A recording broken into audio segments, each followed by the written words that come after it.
जय हिंद। पढ़िए। श्री छैडाला शास्त्र और इसके रचयिता हैं पंडित श्री दौलत राम जी। मंगलाचरण। तीन भुवन में सार वीतराग विज्ञानता, शिव स्वरूप शिवकार, नमो त्रियोग समारिके। पेज नंबर है 137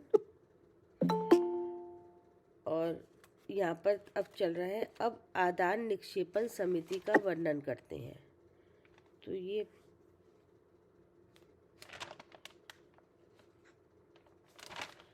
चल रहा था। आगे 5 महाव्रत और 5 समितियों का ग्रंथकार वर्णन करते हैं का स्वरूप।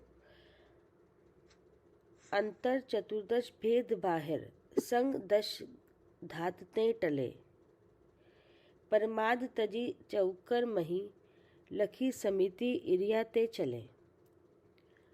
जग सुहितकर सब अहितकर, श्रुति सुखद सब संशय हरे। भ्रम रोग हर जिनके वचन, मुख चंद्र तय अमृत झरे। 40 दोष बिना सुकुल, श्रावक तने घर असन को। ले तपन बढ़ावन हेत नहीं, तन पोष ते तजी रसन को। शुचि ज्ञान संयम उपकरण, लखिके गहे लखिके धरे। निर्जंतु थान विलोकी तन, मलमूत्र श्लेषम परिहरे।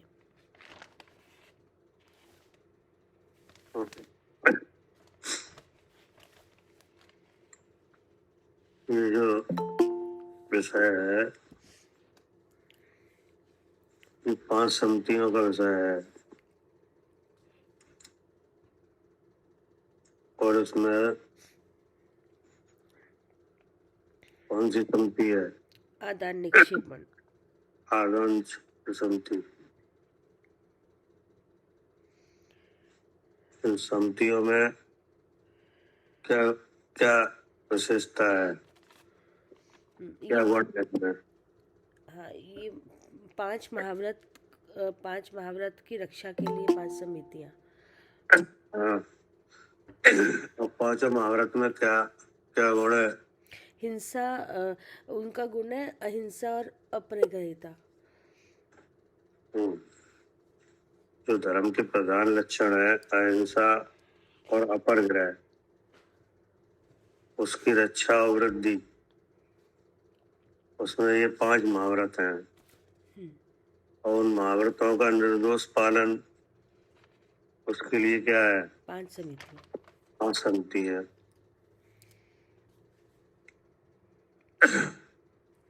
अब पढ़िए जी, 137 पेज है। अब आदान निक्षेपण समिति का वर्णन करते हैं। वे साधु शौच के उपकरण कमंडलू को, ज्ञान के उपकरण शास्त्र को और संयम के उपकरण पिच्छी को देख शोध कर ग्रहण करते हैं और देख शोध कर ही रखते हैं। वह अप्रहित संयमी है और उपेक्षा संयमधारी मुनियों के पुस्तक कमंडल आदि नहीं होते हैं। वे उपेक्षा संयमधारी मुनि परम जितेंद्रिय एकांतवासी बिल्कुल बेचाह होते हैं। क्या है इसमें?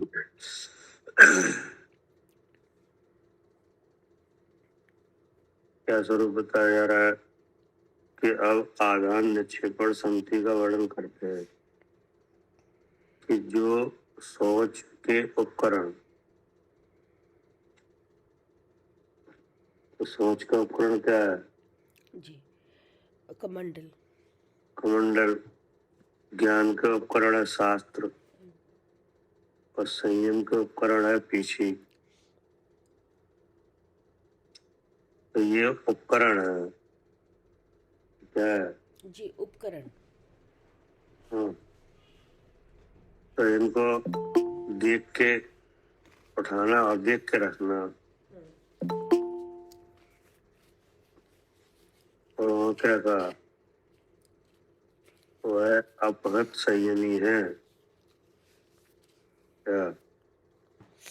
वह अप्रहित संयमी। और उपेक्षा संयमधारी मुनियों के पुस्तक कमंडल आदि नहीं होते। क्या अंतर है इनमें? अच्छा, ये भैया ये फिर वो ये गुण स्थान जो बढ़ जाता है उनकी बात हो रही है क्या? 10वें 11वें 12वें में?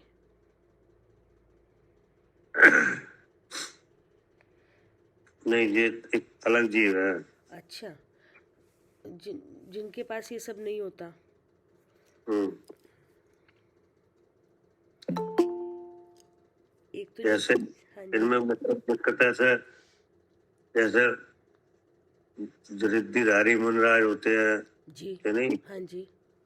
और गणधर है, हम्म।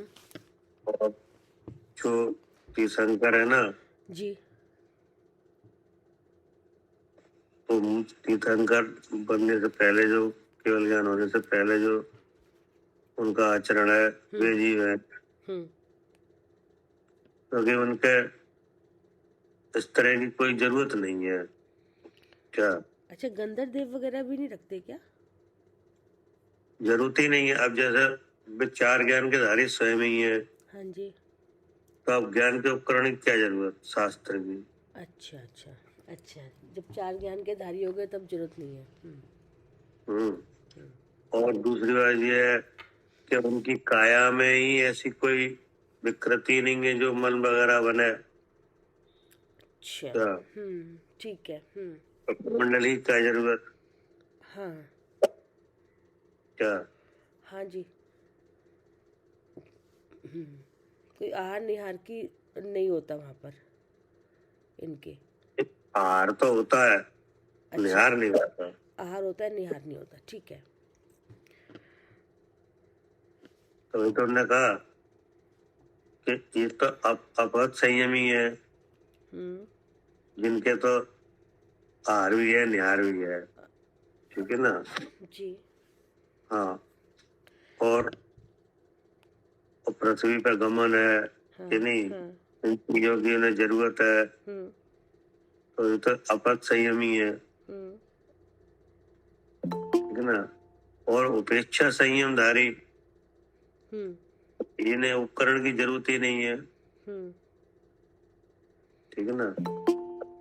उपेक्षा संयमधारी मुनियों के पुस्तक कमंडल आदि नहीं होते। उपेक्षा मतलब भैया, जैसे उपेक्षा मतलब इनकी उपेक्षा से, इनके जो पहले कही गई है जो नहीं रखते नहीं, हैं, फिर उपेक्षा किस लिए है? उपेक्षा मतलब यह है कि जो उपकरण वगैरह का जिनके कोई व्यवहार ही नहीं है। क्या? संयम के जो उपकरण है ना, बाहर बाहर से ये कमंडल वगैरह, ये सब उपकरण ही तो है। हाँ जी। तो जिनकी इन्हें जरूरत ही नहीं है, वे क्या हुए? उपेक्षा संयमी। हाँ, उपेक्षा संयमी, जिन्हें संयम के जो साधन के रूप में बाहर ही जो चीजें हैं उनकी जरूरत नहीं है, ठीक है ना? जी। तो और वे हैं अपहत संयमी, जिन्हें जरूरत है, ठीक है ना? जी, अपरहित और उपेक्षा दो आए हैं ना नाम। हाँ,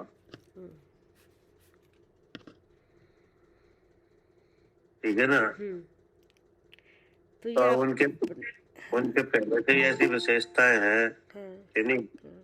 ज्ञान, 4 ज्ञान के धारी है, तो शास्त्र की जरूरत नहीं है। हाँ। और काया में भी कोई ऐसी दिक्कत नहीं है, तो फिर उसके लिए कमंडल की जरूरत नहीं है। जी। चलने में भी उनके रिद्धि वगैरह से प्रयोग होता है चलने का, जैसे उनको नाचर देव है, कि नहीं? वो 4 अंगुल और जमीन से ऊपर चलते थे क्या नहीं? चलते थे। हाँ, तो मतलब ऐसी उनके पहले से ऐसी कुछ विशेषता है जिसके लिए इन इन उपकरणों की जरूरत नहीं है, हम्म ठीक है ना? हम्म इसलिए उन्हें कहा संयमधारी मुनि, परम जितेंद्रिय, एकांतवासी, हम्म बिल्कुल बेचाव, हम्म निरंतर आत्म ध्यान में लीन रहते हैं, हम्म ठीक है ना? हम्म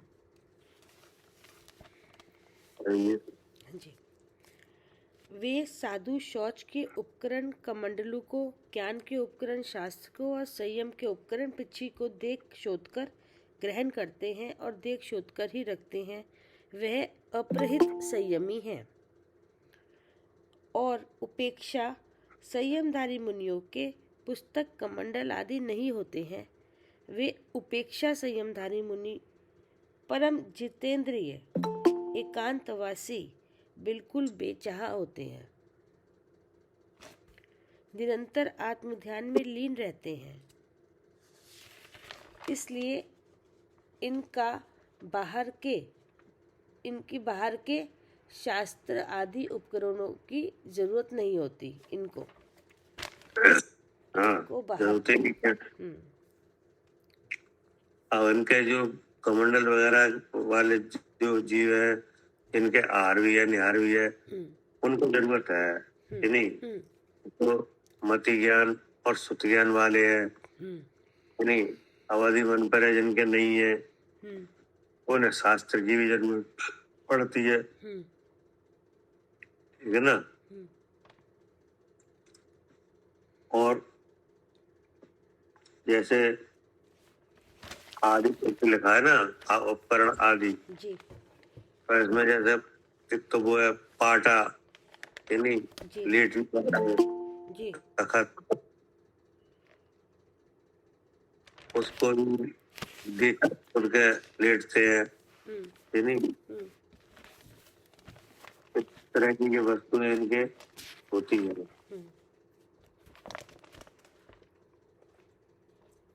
मतलब ये हुआ कि ज्ञान के उपकरण, संयम के उपकरण, सोच के उपकरण, ठीक है ना? और अन्य जो पाठा वगैरह है,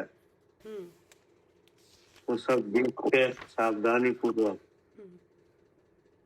परीक्षा से प्रतिलेखन करके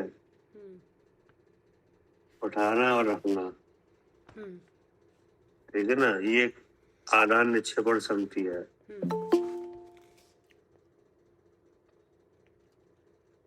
अब क्या कह रहे हैं? ऐसे संयमी साधु अभ्यंतर उपकरण जो आपका निज परम तत्व, उसके ही प्रकाश करने में ही चतुर होते हैं। कह रहे जो बाहर के शास्त्र आदि उपकरण की जरूरत नहीं है, ऐसे संयमी साधु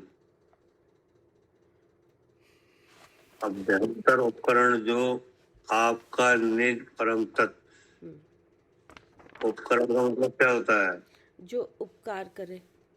जो उपकार करे।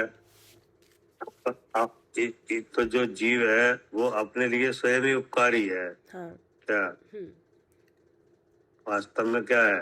हाँ, जीव है वो स्वयं, वो उपकारी है।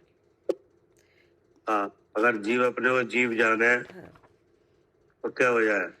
हाँ, तो सुखी वो हो ये जाएगा, उपकार हो जाएगा उसका। हाँ जी, वो यही चाहता है, वो जीव यही चाहता है कि वो अपने को